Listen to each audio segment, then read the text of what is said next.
Okay, bismillahirrahmanirrahim. Assalamualaikum warahmatullahi taala wabarakatuh dan salam sejahtera. Okay, saya harap semuanya berada dalam keadaan sihat dan sejahtera pada hari ini. Okay, so hari ini kita akan cuba habiskan bab 3, iaitu bab pengangkutan. Okay, so pada minggu lepas saya telah pun menerangkan sedikit mengenai sistem peredaran darah manusia.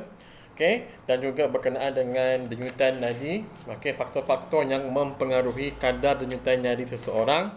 Okay, kemudian kita pun membincangkan tentang darah manusia, okay, apakah yang membentuk komponen-komponen yang membentuk darah manusia, okay, dan apakah setiap fungsi bagi setiap komponen darah tersebut, iaitu sel darah merah, sel darah putih, platelet dan juga plasma.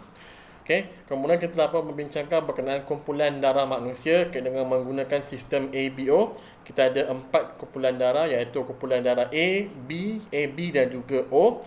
Dan bagaimanakah kumpulan darah ini ditentukan, iaitu dengan adanya kehadiran antigen A ataupun antigen B. Okay. Dan kita dapat menengok tentang antibody dalam plasma darah. So sekiranya kamu kumpulan darah A, dalam badan kamu adanya antibody anti-B. Okey. Dan kalau kamu kumpulan darah B, kamu ada antibody anti-A dalam plasma darah kamu.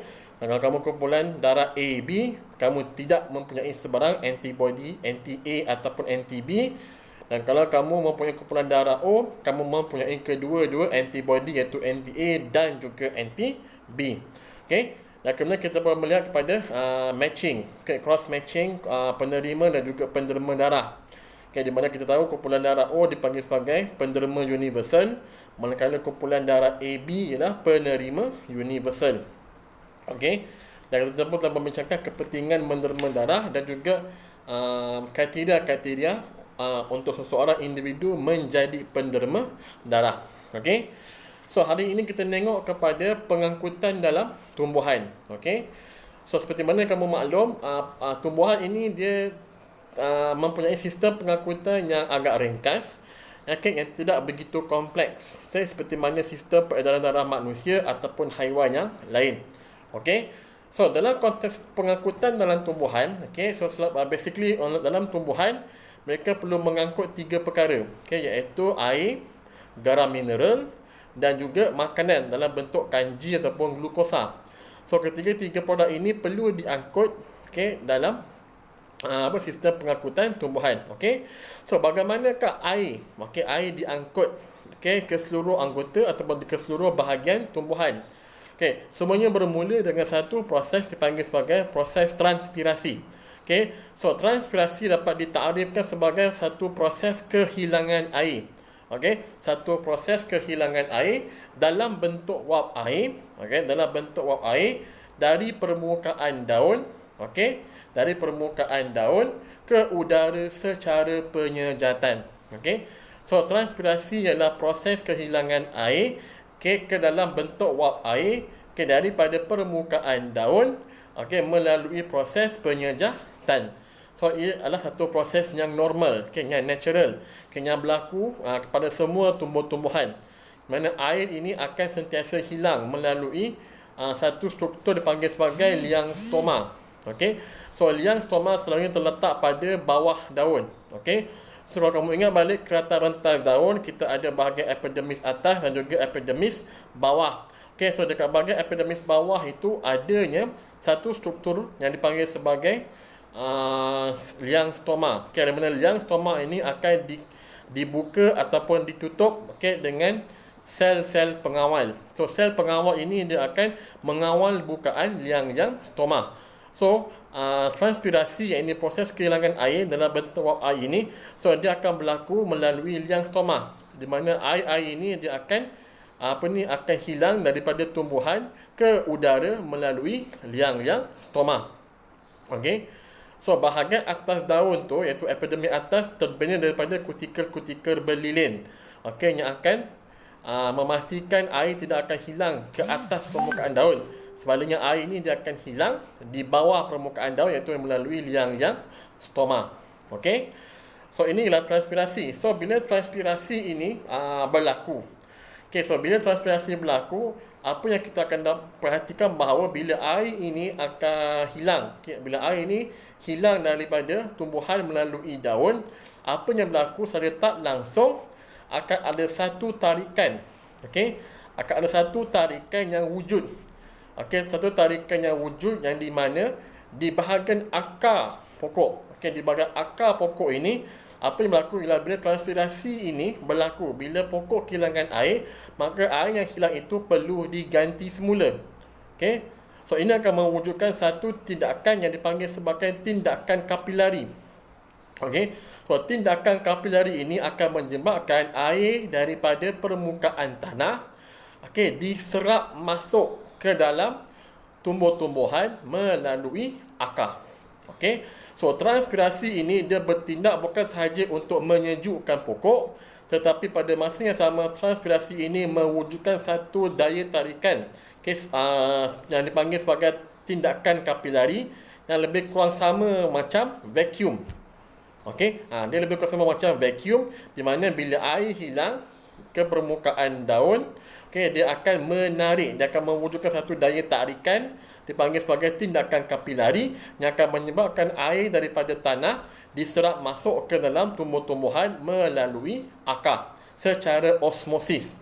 Okay, apakah itu osmosis? Osmosis ini bermaksud satu proses di mana molekul-molekul air, pergerakan molekul-molekul air ini akan bergerak daripada kawasan yang berkepekatan tinggi airnya kepada kawasan yang berkepekatan rendah airnya. Itu ialah osmosis. Okey. So, dalam struktur akar, dalam akar bagi setiap tumbuh-tumbuhan terdapat garam mineral. Okey, garam mineral yang menyebabkan dalam akar itu kandungan airnya adalah rendah. Okey. So, bila kandungan air dalam akar ini rendah, maka osmosis boleh berlaku dengan baik. Di mana kawasan tanah yang mempunyai kandungan air yang tinggi, air daripada tanah akhirnya akan masuk ataupun akan meresap masuk ke dalam akar, di mana dalam akar itu adalah kawasan yang di mana airnya berkepekatan rendah. So, ini ialah tindakan osmosis. Dan benda ini hanya boleh berlaku sekiranya berlakunya transpirasi. So, air kena hilang. So air kena hilang dalam proses transpirasi untuk membenarkan air daripada tanah diserap masuk ke dalam akar dan juga untuk disebarkan ataupun diagihkan ke seluruh bahagian tumbuh-tumbuhan. So, ini ialah bagaimana air diserap masuk dan diangkut ke seluruh bahagian tumbuh-tumbuhan. Dan bukan sekadar air, juga garam mineral pun akan diangkut bersama dalam tindakan kapilari yang diwujudkan oleh proses transpirasi. So ini ialah transpirasi. Di mana transpirasi ini dia ada beberapa faktor. Ada 4 faktor secara amnya yang akan mempengaruhi kadar transpirasi. Yang pertama ialah faktor suhu. So faktor suhu, keduanya ialah faktor kelembapan udara, ketiga ialah pergerakan udara, dan yang keempat ialah keamatan cahaya. So ini adalah 4 faktor yang mempengaruhi kadar transpirasi bagi sesuatu tumbuhan. Juga kalau kita nak tambah yang kelima pun ada, iaitu bilangan stoma pada permukaan bawah daun juga boleh mempengaruhi kadar transpirasi sesuatu tumbuhan. So jika liang stoma, jika liang stoma di bawah permukaan daun itu banyak, maka kadar transpirasi pun akan meningkat. Dan yang kedua, bila suhu bertambah, bila suhu persekitarannya semakin tinggi, maka kadar transpirasi pun akan semakin tinggi. Yang ketiga, keamatan cahaya. So, bila keamatan cahayanya tinggi, berarti bila cahaya di kawasan tersebut sangat cerah, maka kadar transpirasi pun akan meningkat. Dan jika pergerakan udara tinggi, angin yang kuat dan sebagainya di kawasan tersebut tinggi, maka kadar transpirasi pun akan meningkat.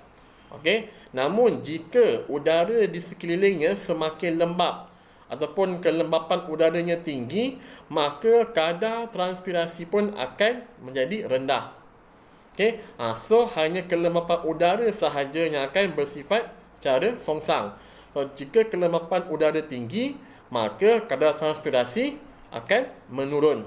Okey, sebab transpirasi ini selain daripada mengangkut air dan juga garam mineral ke seluruh bahagian tumbuhan melalui tindakan kapilari, ianya juga untuk memastikan bahawa pokok ataupun tumbuhan ini suhunya adalah normal. Okay, sebab transpirasi ini akan memastikan tumbuhan ini berada pada suhu yang normal dan sejuk. Okay? Dan pada masa yang sama juga, transpirasi ini juga akan mengekalkan kesegahan tumbuh-tumbuhan ataupun kesegaran tumbuh-tumbuhan. Okey, so ini adalah antara fungsi ataupun hikmahnya proses transpirasi. Okey, dan ada satu lagi fenomena, okay, yang kita panggil sebagai pelembakan, okey, ataupun gutasi. Okey, orang putih panggil guttation. Okey, so apakah itu pelembakan ataupun gutasi? Okey, kebiasaannya, okey, kamu akan tengok bila mungkinlah kamu akan tengok pada waktu-waktu pagi kan. Okey, waktu pagi kamu akan tengok ada banyak water droplet, okay, ataupun ada banyak air, okay, yang terbentuk di atas permukaan daun. Okey, so yang itu kita panggil sebagai embun ataupun dew. Okey, so embun terbentuk daripada proses kondensasi. Okey, sebenarnya udara di sekeliling akan terkondensasi menghasilkan embun yang akan jatuh ataupun terbentuk di atas permukaan daun. Itu ialah embun. Tetapi gutasi dia berlainan dengan embun. Okey, dan dia juga bukannya sama dengan transpirasi. Kalau transpirasi tadi kita tengok air akan hilang melalui liang-liang stoma. Okey, tetapi dalam proses gutasi ataupun pelembakan ini, air akan hilang, tetapi air ini dia akan keluar, okey, melalui satu liang yang dipanggil sebagai liang hydatod. Okey, so liang hydatod ini terdapat pada tepi-tepi daun. Okey, so dekat tepi-tepi daun tu, dekat sipi-sipi daun tu ada satu liang kecil dipanggil sebagai hydatod. Okey, so dalam proses gutasi ataupun pelembakan, air ini akan keluar, okay, secara paksa, okay, melalui hydatod. Okay, bukannya stoma tetapi hydatod. Dan gutasi ini berlaku bukannya disebabkan oleh proses kondensasi seperti mana pembentukan embun, tetapi gutasi ini berlaku disebabkan oleh tekanan akar yang tinggi ataupun root pressure. Okay, dan selalunya gutasi ini berlaku pada waktu malam. Okey, pada waktu malam yang di mana pada ketika itu kelembapan tanah, okay, ataupun kandungan air dalam tanah sangat-sangat tinggi. Okey, so bila air dalam tanah ini tinggi, okey, nak tak nak proses osmosis akan berlaku. Okey, so air daripada tanah ini nak tak nak, walaupun mungkin transpirasi ini rendah, tetapi air daripada tanah ini akan dipaksa masuk ke dalam akar secara osmosis. Okey, so bila air daripada tanah ini masuk ke akar melalui proses osmosis, dia akan menyebabkan tekanan akar yang diwujudkan oleh kandungan air dalam akar tadi meningkat. Okey, so bila tekanan di akar itu meningkat, nak tak nak dia mesti melegakan ataupun melepaskan tekanan tersebut. Maka tekanan daripada akar ini akan dibawa, okay, akan ditransmit sehinggalah ke bahagian daun. Okey, di mana di daun apa yang berlaku ialah air yang berlebihan yang diserap daripada akar pada waktu malam ketika kelembapan tanah sangat-sangat tinggi, maka air itu akan dipaksa keluar bagi mengurangkan ataupun nak menormalkan tekanan akar tersebut melalui proses gutasi. Okey, di mana air akan ditolak secara paksa, dikeluarkan melalui liang-liang yang dipanggil sebagai hydatod.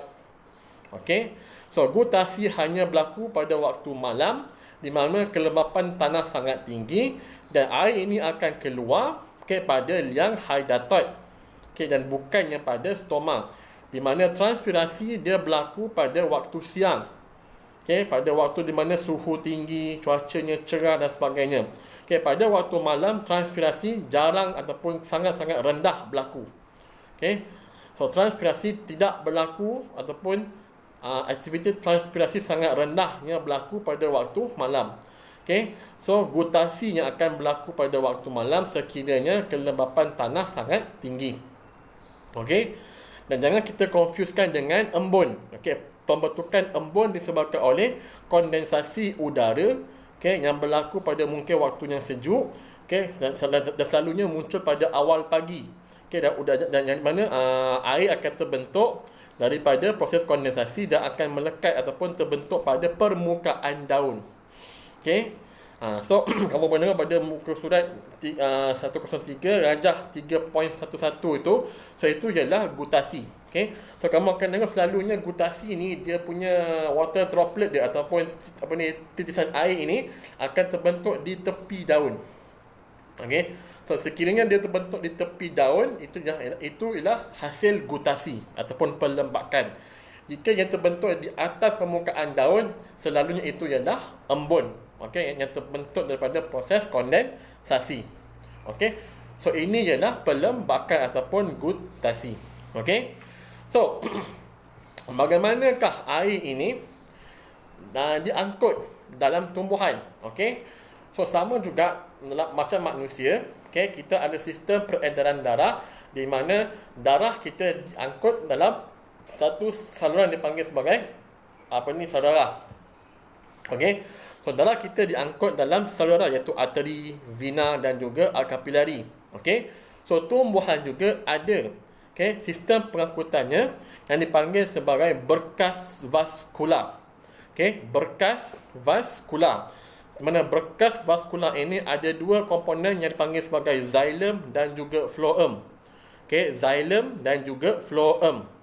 Okey, xylem, X-I-L-E-M-E. Xylem ini adalah sistem pengangkutan yang ada pada tumbuhan di mana fungsinya adalah untuk mengangkut air dan juga garam mineral daripada bahagian akar ke seluruh bahagian tumbuhan. Itu ialah xylem. Okey, manakala phloem pula, okey, F-L-O-E-M itu phloem, okey, adalah sistem pengangkutan untuk mengangkut makanan ataupun kanji daripada daun pergi ke seluruh bahagian tumbuhan. Okey. So ini ialah berkas vaskular iaitu sistem pengangkutan dalam tumbuhan. Okey. Dan pada muka surat 109 kamu boleh tengok kat situ rajah 3.27. Okey, bagaimana kita melihat keratan rentas bagi xylem dan phloem. Okey. So keratan rentas xylem dan phloem pada bahagian akar, batang dan juga daun adalah berbeza. Okey, tetapi kebiasaannya kamu akan dapati selalunya bahagian xylem berada di dalam. Okey, manakala bahagian phloem ada di luar. Okey, so itu adalah perbezaan yang ketara lah. So kata rentas ini kamu kena kenal pasti. So nanti bila kamu buat nota perteminda, sila lukis okey keratan rentas bagi berkas vaskular pada bahagian batang dan juga akar serta pada keratan rentas. Okey. Dan di manakah kedudukan xylem dan juga phloem? Okey, untuk daun selalunya xylemnya berada di atas, phloem berada di bawah. Okey. So ini kamu kena lukis dan kamu kena hafal dan label lah. Okey. So ini ialah sistem pengangkutan tumbuhan. Okey. So sangat-sangat mudah. Okey, dia tidak terlalu kompleks. Okey. Dan benda ni pun kamu boleh buat kat rumah. Okey. Yang ada masa lapang kalau kamu nak mengkaji tentang sistem pengangkutan tumbuhan. Okay, nak mengkaji kewujudan xylem. Okay. Let's say kalau kat rumah kamu tu adanya bunga. Okay. Kalau kamu ada satu pokok bunga yang masih lagi ada akar. Okay. Cuba kamu rendamkan dalam mungkin kandungan air yang berwarna. Warna merah ke apa. Dan kamu akan dapat lepas beberapa hari bunga akan bertukar warna. Okay. Ini kamu boleh buatlah kat rumah. Kalau ada pokok bunga yang kamu boleh ambil ke. Ataupun mungkin kamu boleh siram pokok bunga tu dengan air warna merah. Apa tahu? Kan lama-kelamaan dia akan bertukar warna. Untuk membuktikan bahawa adanya xylem yang mengangkut air daripada bawah ke atas. Okey. Dan untuk mengkaji kehadiran phloem, kamu boleh batang pokok tu kamu boleh buat kelahan, kamu buang yang bahagian luar saja, meninggalkan tengah-tengah tu. Selama kelamaan kamu akan dapati akan berlakunya bengkakan pada bahagian atas belahan tadi untuk nak mengesahkan bahawa phloem wujud dan mengangkut makanan daripada atas ke bawah. Itu dia punya pemerhatian lah yang kita boleh buat nanti. Okey, so kamu boleh buat kat rumah, minta tolong mak atau ayah atau abang atau kakak tolong buatkan pun boleh. Okey, ini boleh kata eksperimen di rumah. Okey, sangat-sangat mudah. Okey, so akhir kata, okay, before kita tamatkan bab ini, kita tengok perbandingan antara sistem peredaran darah dalam haiwan dan juga sistem pengangkutan dalam tumbuhan. Okay. Dari segi persamaannya, kita tengok kat sini bahawa kedua-duanya ialah sistem pengangkutan. Okey, mengangkut air, nutrien dan juga bahan-bahan terlarut. Okey. Dan kedua-duanya wujud dalam organisma yang kompleks. Okey. Dan apakah perbezaannya? Okey, dari segi struktur. Okey. Kalau dalam haiwan, kita tengok haiwan ini ada sistem bertiup. Okey, ada sistem bertiup dengan jantung dan injap. Okey. Untuk tumbuhan hanya ada sistem bersalur. Okey, tanpa pam atau injap. So kita punya adalah sistem bertiup. Okey, di mana kita ada organ jantung dan juga injap.